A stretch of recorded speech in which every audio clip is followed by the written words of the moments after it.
You're essentially looking for an evolution in the public's views of Brexit. I think that's a fair way of putting it. But similar to your own. I mean, not that long ago, you poo-pooed at the Lib Dem conference the idea of a second referendum.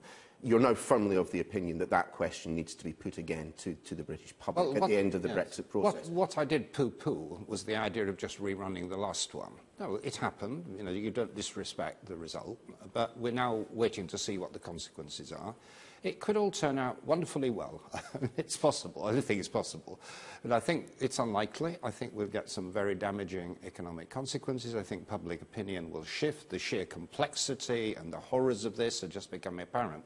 And I think if that happens, people will be looking for what I call an exit from Brexit. And that, in that context, a second referendum becomes relevant. But provide the justification for putting a different question to the British public. It would be a different question, but with the two same possible outcomes: leaving the European Union, remaining within the European Union. You know, a brief look at social media this morning after we said that you were coming on the programme. Ask Vince why on earth he wants to subvert democracy once again.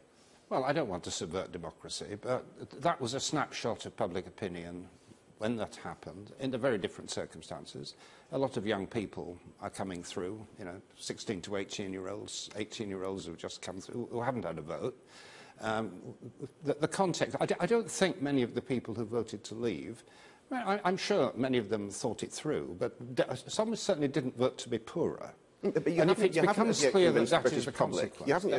the British public that a second referendum, a second question, is necessary. You haven't convinced them that, given that both of the outcomes are exactly the same as when we voted back in 2016, that this is actually on the deal itself. I mean, how do you get to that stage? Are you just waiting for the negotiations between the UK and the EU to collapse? No, I think the way you've put it, which is about what we do in the waiting period, is absolutely the right way. At the moment, there is no appetite for this. We're not yet at the end of the process. What I think there is an appetite for is for keeping those elements of the European Union which are good for Britain and work for us, which are the single market, which are the customs union, the common research. And I want to work with people in other parties to make sure those are safeguarded and they're not jettisoned. In the immediate future, that is the objective.